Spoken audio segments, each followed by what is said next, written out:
Hi, Luzon, Visayas at Mindanao. Magandang araw po sa inyo. Si Digong, si Tatay Digong, the best president ever, nagsalita ka, Coffee, patungkol dito sa gagawin nilang maisog rally dyan po sa Angeles City, dyan sa Pampanga. At ito ha, change of narrative. Nag-iba na sila ng kwento ngayon.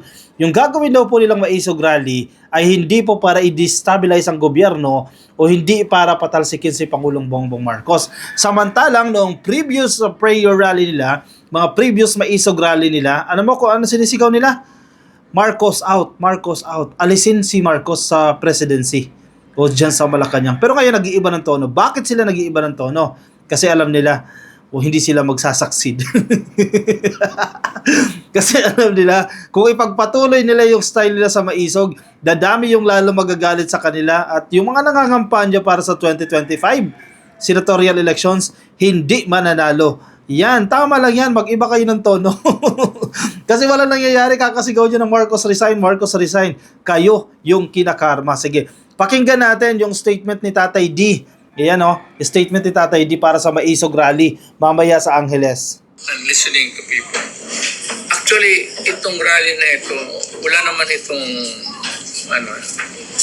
it's not out to destabilize government. It's not asking for the ouster of anybody, including the president. Malinaw ha. Itong rally na ito is not out to destabilize the government, number one. Number two, it is not to oust anybody. Kagaya po ni Pangulong Bongbong Marcos, dalawa. O yan, napakinggan ninyo yan. Harry Roque, Glenn Chong. Sino pa yung mga nagsasalita dyan sa maisog rally? Siguraduhin nyo yan ha. Sinabi ni Tatay Digong ninyo. Sabi ni Tatay Digong, hindi yan nandiyadyaan para patalsikin si Marcos o kung sino man. Hindi yan nandiyadyaan para i-destabilize itong gobyerno. Yan, makinig kayo kay Tatay D para hindi kayo gulo-gulo. Para unified yung inyong mga ginagawa. Makinig kayo sa isang kumpas. Bakit kayo nag-iiba lang statement ngayon? Ano? Cambio? It's not about some personalities also in government. Wala ho.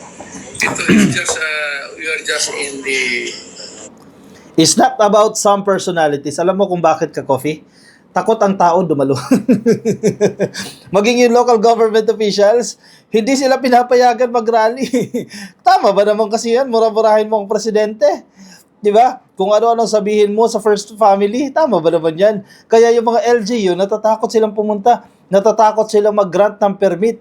Dahil alam nila kasamaan yung idudulot nung rally na yan. Kaya nag-iba sila ng tono. Malinaw na malinaw yan eh. Bakit sila nag-change of tune? O ngayon sasabihin ni Tatay Digong, sabi niya, hindi para patalsikin si PBBM, hindi para destabilize yung gobyerno. Ano to? It's not against somebody or any personality. Di ba? Sa mga previous prayer rally ninyo, yan yung kabaliktaran ng lahat ng sinasabi ni Tatay Digong. Kabaliktaran lahat yan. Nasundan natin yung mga maisog rally na yan. Sunod-sunod. Kung ano yung sinasabi ngayon ni Digong na mangyayari sa Angeles, totally kabaliktaran yan ng ginawa nila.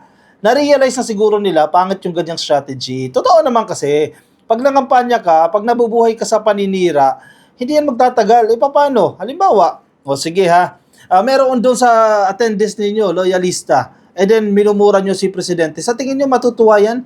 Sa tingin nyo iboboto kayo? Imbis na yung isang boto na makukuha nyo, mawawala pa. Kaya ngayon, na-realize nyo na siguro yan. Yan, very good. Kung sino man ang nagkwento sa inyo na magbago na tayo, hindi puro mura. Narrative of our history presently. Parang part ito ng buhay natin at bukas para sa ating mga anak. We are undergoing a period of not really uncertainty, but there's a little bit of may gusot sa ating society. We are not feeling of uncertainty, ha? Not really uncertainty. Samantalang noon sinasabi niyo may uncertainty. Ngayon daw para may gusot, kaunting gusot lang, jutay lang. Kaunting gusot lang. Kaya lang sinasabi ni Tatay Digong dito, the best president ever. Kaunting gusot lang daw.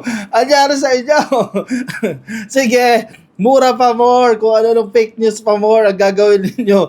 sa presidente. Ayan, nagbabalikan tuloy sa inyo. Kayo ang minamalas dyan. Tinan mo si Tatay Digong nga, nag-i-speech siya. Hirap na magsalita ka, Coffee. Hirap nang tumayo pero kinakailangan pa rin bumangon. Alam mo kung bakit? Kung hindi si Tatay Digong, lalangawin yung mga maisog rally na yan. Walang pupunta dyan sa maisog rally na yan. Ikaw ba? Kahit DDS ka pa, pupunta ka para kay Harry Roque. Definitely, di mo gagawin yan. Pupunta ka para kay Glenn Chong? Hindi Pupunta ka para kay Atty. Vic Rodriguez. Hindi ka pupunta sa prayer rally na yan. Pupunta ka dahil kay Tatay D, the best president ever. Oh, pupunta ka para sa mga celebrities, sa mga artista na kakanta dyan. Yan naman ang reality. Kung maninira ka pa, dilayasan kayo ng tao dyan. Ayan, at least nagbabago na kayo. Sana tuloy-tuloy nyo na yan, ka-coffee. Baka magkaroon pa kayo ng chance no, na makakuha ng upuan sa 2025 elections. So, ayan, no? Tara na! Tara na! Sige, good luck sa mga pupunta dyan. Hindi kung marami, malay mo, pumunta dyan mamaya yung 31 million Filipinos. Edi congratulations dyan sa Angeles, 31 million, congrats. Kung kaunti naman, edi congrats pa rin sa inyo kahit papaano may pumunta. Tara na, kung isog ka para sa bayan, ano ba ibig sabihin ng isog? Tapang, di ba? Ano ba ibig sabihin ng tapang? Yung kahulugan ng tapang, nagmumura ka? Yun ba yung kahulugan nun? Kasi ang basa ko sa mga to, ang ibig sabihin nila ng maisog kayang murahin ng presidente, yan ang maisog. Anyway, ito po ay Freedom Concert. Wow.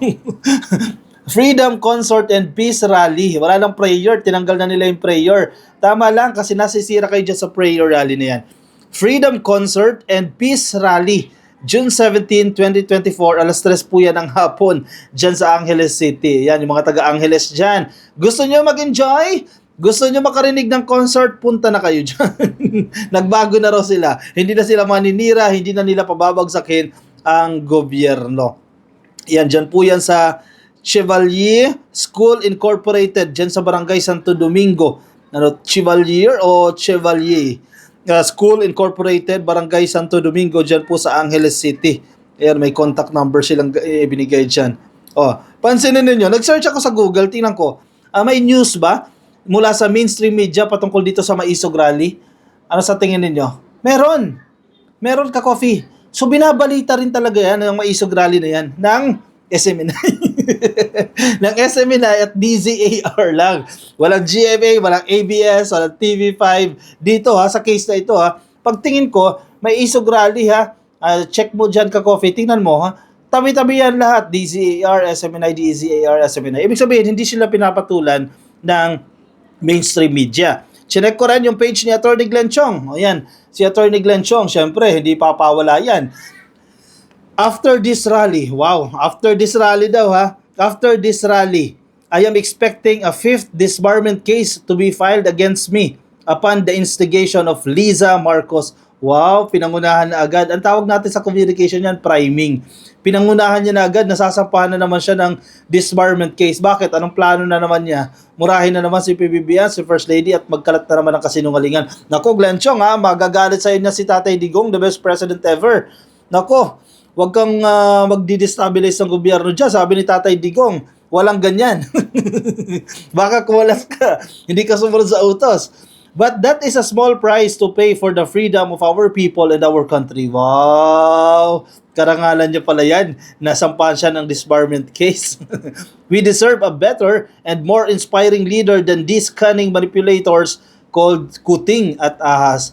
Masyado kayong takot na takot dyan kay FL. Isang tao lang yan. Lahat kayo dyan, ikot ang tumbong ninyo. Sa isang tao lang. Let's go out in full force on this day. Sabi ni Glenn Chong. Punta daw kayo dyan. Labas daw kayo dyan ngayong araw na to. Ewan ko sa inyo. Sige. Anyway, segue tayo. Habang naghahanap ako dyan, patungkol dyan sa Maisog Rally, may nakita akong analysis ka-coffee ni Sir Rene Valenzuela dyan po sa Sunstar Cebu, yung analysis na yan. Maganda yung kanyang analysis dito patungkol dito sa plano nilang pabagsakin o patalsikin si Pangulong Bongbong Marcos. Sige, basahin natin yan. Tell it to Sunstar, why the call to oust the president? Bakit may ganyang panawagan na patalsikin si PBBM? Diba? Anong dahilan? Sabi ni Sir Rene Valenzuela sa kanyang article, PBBM is far from being ideal as our president. But he may be considered to be better than any of our past 9 successive presidents. By far, of course, much better than his immediate predecessor. Duterte to ka-coffee, especially given the problems and challenges Filipinos are facing at this juncture, many of which were wrought by his predecessors, including his father. In fairness, tama nga naman ka-coffee. Hindi man siya ang ideal president. Pag sinabi mong ideal president, perfect president. Pero di hamak naman na mas na mas better naman, mas mainam naman si PBBM kaysa sa kanya mga sinundan na presidente. But look how President Ferdinand Marcos Jr. handles things and manages to remain composed notwithstanding unfair attacks on his person. Oh, correct. Oh, kaliwat ka ng batikos yan. Oh, may sponsor pa dyan sa Senado, di ba? Binigyan pa ng platform dyan si Morales. Oh, anong klase? Anong ginawa nyo kay PBBM? Pinagbumura ninyo kung ano-anong ginawa nyo. Oh, compose pa rin ang presidente. Kaya galit na galit kayo, di kayo pinapatulan. Ayan, kahit na may mga ganyan, may mga unfair attacks, compose pa rin ang ating presidente. Even under great pressure of times. Thus, it is neither right nor sensible to call for his ouster. Oy, makinig kayo dito sa analysis na to. Oh. Hindi raw po sensible, hindi raw po tama na patalsikin si PBBM.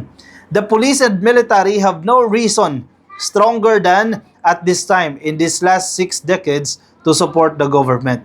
Oh, dadamay nyo pa yung sundalo, dadamay nyo mga pulis. Ano bang dahilan? Bakit kinakailangan nila mag-aklas sa gobyerno? Di ba wala? Kayo lang yan, invento nyo lang yan. Sabi ni Sir Rene, I am not a fan of BBM as I did not vote for him. Oh, sabihin niyo bayaran to. Hindi nga to bumoto. However, I support the good things he has been doing to our people in country. Ganyan dapat. Hindi ka man BBM supporters. Hindi ka man bumoto sa kanya nung nakalipas na eleksyon. Pero kapag nakita mo na maganda naman yung ginagawa ng presidente, isuportahan mo naman. Tapikin mo naman sa likod. You are doing a good job. Ganyan. Hindi yung dahil kritiko ka, kahit may maganda na siyang ginawa, pangit pa rin sa'yo. Ganyan, ugali ng DDS yan. Wag ganyan. Wag natin gayahin yung ganyang ugali na yan. While he has his share of blunders and blinders in leading the nation, especially on rendering justice for human rights victims, let us not be blind, dear countrymen, to other side of him. BBM has done wonderful achievements halfway to his presidency. The Philippine National Police, for example, has never been as upright as behave as during his administration. Exactly. 'Di ba? Noon kaliwat kanan may makita lang na daga o runner nang ipinagbabawal na gamot, tsugi ka kagad. O asan human rights doon? Pag-preserve mo ng human rights. Asan yung rights to due process mo doon? 'Di ba? Sinugi mo.